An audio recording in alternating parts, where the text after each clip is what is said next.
Hello student, आप कैसे हैं? हिंदी क्लासेस में आपका स्वागत है। आज प्रत्यय के विषय में पढ़ाया जाएगा। तो सबसे पहले प्रत्यय की परिभाषा। प्रत्यय उपसर्गों की तरह प्रत्यय भी भाषा की लघुत्तम इकाइयाँ हैं जो शब्द के अंत में लगकर नए नए शब्द बनाते हैं, उसे प्रत्यय कहते हैं। उपसर्गों की तरह इनका भी अपना अर्थ होता है। इसका प्रयोग भी शब्दों की बात स्वतंत्र रूप से नहीं किया जा सकता। जैसे मूल शब्द है सुंदर और प्रत्यय है ता, तो नया शब्द सुंदरता है।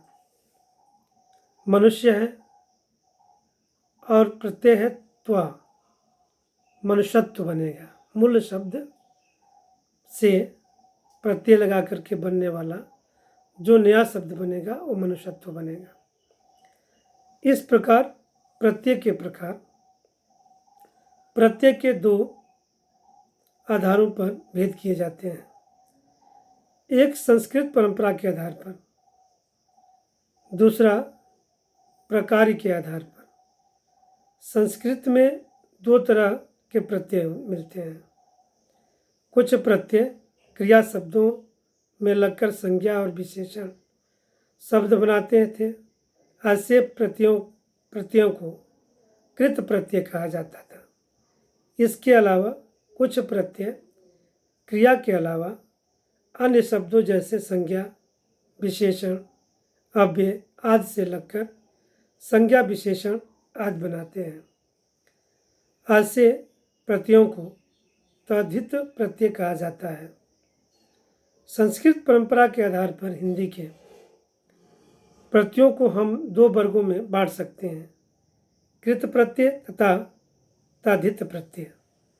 इन दोनों वर्गों में संस्कृत से आए तत्सम, तद्भव तथा अरबी, फारसी आदि अन्य भाषाओं से आए आगत या विदेशी तीनों प्रकार के प्रत्यय आ जाते हैं।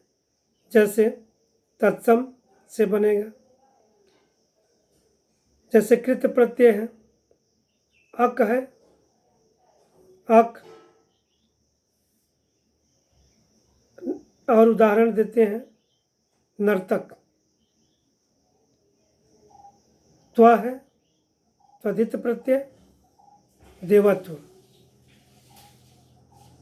तद्भव प्रत्यय से प्रत्यय है ना, उदाहरण होगा उड़ना। प्रत्यय है ई, खेती। अरबी फारसी प्रत्यय है, जैसे प्रत्यय दार, देनदार। प्रत्यय है खोर, रिश्वतखोर। जहाँ तक प्रत्यय के प्रकार का प्रश्न है, आप देखेंगे कि कुछ प्रत्यय लिंग परिवर्तन का कार्य करते हैं, कुछ संज्ञा से विशेषण, विशेषण से संज्ञा आदि बनाने का कार्य करते हैं। इसके अलावा कुछ प्रत्ययों से संज्ञाओं के व्यवसाय, स्थान आदि का पता चलता है।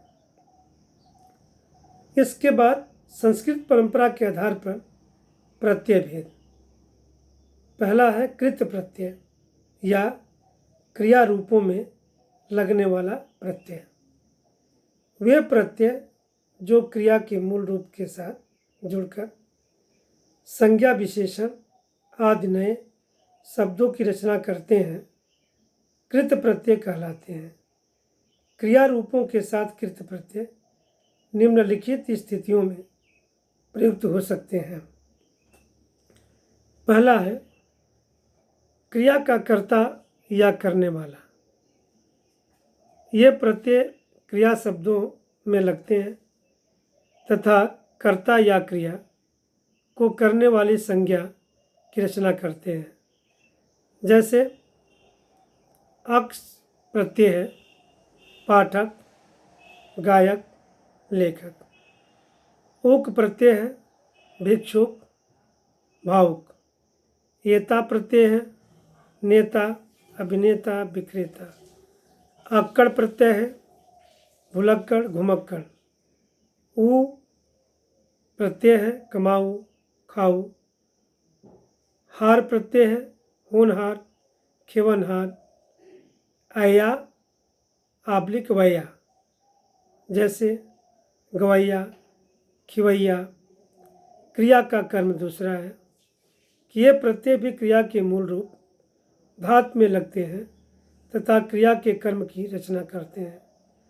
जैसे ना प्रत्यय है, उदाहरण खाना गाना। नी प्रत्यय है सूंघनी फूंकनी। वनी प्रत्यय है उठावनी दिखावनी। क्रिया का परिणाम तीसरा है क्रिया का परिणाम। ये प्रत्यय भाववाचक संज्ञा बनाने का कार्य करते हैं। जैसे आई प्रत्यय है लिखाई पढ़ाई। आन है पहचान मिलान। आवट है मिलावट सजावट। बड़ी है बोली हंसी। ना है चलना लिखना। अगला है क्रिया करने का साधन। ये प्रत्यय क्रिया के मूल रूप धातु में जुड़कर क्रिया को संपन्न करने के साधन का बोध कराते हैं। जैसे प्रत्यय है अन्न चिंतन मनन। नी है चलनी फूंकनी। बड़ी है धुलाई सफाई। ना है ढकना पीटना। अगला है क्रिया करने के योग्य होना। ये प्रत्यय धातुओं से जुड़कर कार्य के संबंध में जानकारी देते हैं। जैसे अनीय ये प्रत्यय है, उदाहरण कथनीय करणीय। यह गीय देय व्यय गंतव्य कर्तव्य श्रव्य। इसके बाद अगला है दूसरा इसका भेद, जिसको तद्धित प्रत्यय या अन्य शब्दों में लगने वाला प्रत्यय कहते हैं। ये प्रत्यय क्रिया के अलावा अन्य शब्दों जैसे संज्ञा विशेषण आव्यय आदि में लगते हैं और प्रायः संज्ञा विशेषण आदि बनाते हैं। संज्ञा से संज्ञा जैसे प्रत्यय या है डिबिया खटिया बिटिया। आर है लुहार सुनार। पन है बचपन लड़कपन। ड़ा है मुखड़ा दुखड़ा। गर है जादूगर बाजीगर। दार है दुकानदार जमींदार।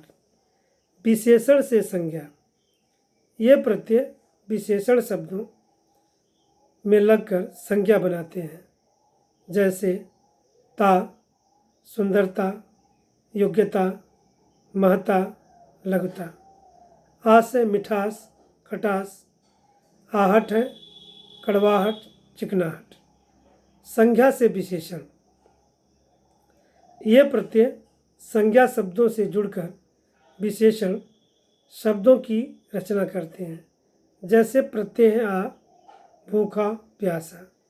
इया जहरीला शर्मीला। आना सालाना रोजाना। इक है धार्मिक पौराणिक ऐतिहासिक।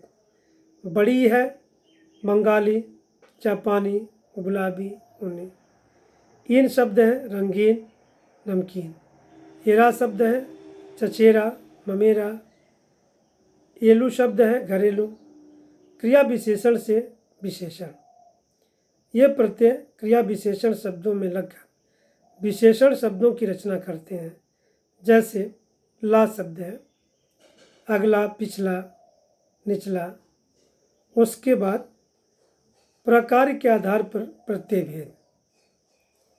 प्रत्ययों का वर्गीकरण इस आधार पर किया जाता है उनका प्रकार क्या है। प्रकार के आधार पर प्रत्ययों के निम्नलिखित भेद हो सकते हैं। लिंग परिवर्तक प्रत्यय जैसे पुल्लिंग से स्त्रीलिंग बनाने वाले प्रत्यय हैं। आ है बाला प्रिया श्रुता। उसके बाद स्त्रीलिंग से पुल्लिंग बनाने वाले प्रत्यय। प्रत्यय आ है, मौसी मौसा। संज्ञा से विशेषण बनाने वाले प्रत्यय हैं। ये शब्द है, संज्ञा शब्द वसंत है तो बसंती हो जाएगा। धन है, धनी हो जाएगा। प्रत्यय आ है, संज्ञा शब्द भूख है, भूखा हो जाएगा। प्रत्यय शब्द लू है, कृपा हो, संज्ञा शब्द हो जाएगा कृपा। बड़ाऊ है, बाजार, बाजारू हो जाएगा। मान है, मूल शब्द ये संज्ञा शब्द बुद्धि है, बुद्धिमान हो जाएगा। भाववाचक संज्ञा बनाने वाले प्रत्यय, जैसे प्रत्यय होगा आवट, शब्द होगा मिल, तो भाववाचक संज्ञा मिलावट हो जाएगा। आस है, शब्द होगा मीठा, भाववाचक संज्ञा बनेगा मिठास। इमा है, शब्द होगा महा, तो महिमा हो जाएगा। ता शब्द है, शब्द होगा मित्र, भाववाचक संज्ञा मित्रता हो जाएगा। व्यवसाय बोधक प्रत्यय है, जैसे प्रत्यय होगा आर, शब्द होगा लोहा, तो लोहार हो जाएगा। वाला शब्द है, प्रत्यय है, शब्द होगा चाय, तो ये चाय वाला हो जाएगा। प्रत्यय होगा घर, शब्द होगा जादू, तो ये जादूगर हो जाएगा। उसके बाद स्थान बोधक प्रत्यय है। प्रत्यय है ई, शब्द है पंजाब, तो सब नया शब्द बनेगा पंजाबी। ये शब्द है, ये प्रत्यय है, शब्द भारत है, तो नया शब्द बनेगा भारतीय। अस्तर बोधक प्रत्यय होता है, जैसे तर है, तम है, शब्द होगा उच्च, उच्चतर हो जाएगा। श्रेष्ठ है, श्रेष्ठतर हो जाएगा। लघु है, लघुतर हो जाएगा। फिर अस्तर बोधक तम है, प्रत्यय उच्चतम हो जाएगा, श्रेष्ठतम हो जाएगा, लघुत्तम हो जाएगा। आगत या विदेशी प्रत्यय होता है, जैसे प्रत्यय आना है, शब्द होगा साल, सालाना हो जाएगा। प्रत्यय होगा नाक और शब्द होगा खतरा, खतरनाक हो जाएगा। इना है, माँ है, महीना हो जाएगा। प्रत्यय है अंदाज, शब्द है तीर, तीरंदाज हो जाएगा। इस प्रकार दो प्रत्ययों का एक साथ प्रयोग भी होता है, जैसे राष्ट्र है मूल शब्द, प्रत्यय है ई और प्रत्यय है ता, तो राष्ट्रीयता हो जाएगा। मूल शब्द मानव है, प्रत्यय ई है, प्रत्ययता है, तो मानवता हो जाएगा।